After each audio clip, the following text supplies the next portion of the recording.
સુરત શહેરમાં લાંચે અધિકારીઓ સામે એસીબીની કાર્યવાહી યથાવત છે। સુરત મહાનગરપાલિકાના ઉધના ઝોનમાં ફરજ બજાવતા આસિસ્ટન્ટ એન્જિનિયર જિગ્નેશભાઈ નટવરલાલ મોદી એસીબીના સફળ ટ્રેપમાં રંગે હાથ ઝડપાયા છે। બિલના નાણાં મંજૂર કરવાની કાર્યવાહી માટે ₹45,000ની લાંચ સ્વીકારતા એસીબીએ તેને ઝડપી પાડ્યા। સુરત મહાનગરપાલિકાના ઉધના ઝોન વિસ્તારમાં પાણીની લાઈન નાખવાના કામનું બિલ મંજૂર કરાવવા માટે લાંચ માંગવામાં આવી હોવાની ફરિયાદ એસીબીને મળી। ફરિયાદ મુજબ આસિસ્ટન્ટ એન્જિનિયર જિગ્નેશભાઈ મોદીએ બિલની પ્રક્રિયા પૂર્ણ કરવા માટે ₹50,000ની લાંચની માંગણી કરી હતી। રકઝક બાદ લાંચની રકમ ₹45,000 નક્કી કરવામાં આવી હતી। ફરિયાદી લાંચ આપવા ઈચ્છતા ન હોવાથી તેમણે સુરત એસીબીનો સંપર્ક કરીને સત્તાવાર ફરિયાદ નોંધાવી। ફરિયાદના આધારે એસીબી દ્વારા ઉધના સાઉથ ઝોન નજીક લાંચનો છટકો ગોઠવવામાં આવ્યો। છટકા દરમિયાન આરોપી અધિકારી ફરિયાદી પાસેથી ₹45,000ની લાંચ સ્વીકારી। લાંચ સ્વીકારતાની સાથે જ એસીબીની ટીમે આરોપીને ઝડપી પાડ્યો।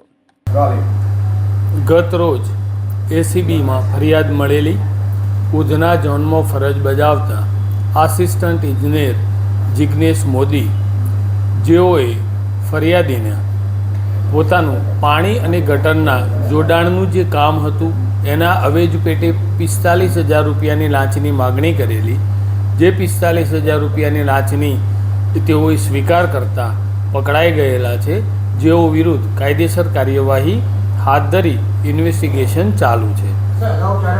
આ જિગ્નેશ મોદી અગાઉ 2021માં પણ જ્યારે રાંદેર ઝોનમાં ફરજ બજાવતા હતા એ દરમિયાન પણ ₹15,000ની લાંચની માગણીમાં અને એ સ્વીકારમાં પકડાયેલા છે, જે કેસ હાલ કોર્ટમાં પડતર છે।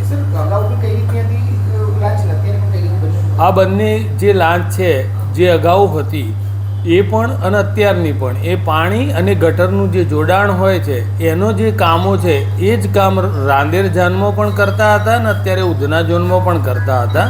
આમાં બંને સિમિલર કામના ભાગરૂપે જ એમણે ગેરકાયદેસર લાંચની માગણી કરેલી છે ને એ બંને વખતે એ રીતે જ પકડાયેલા છે।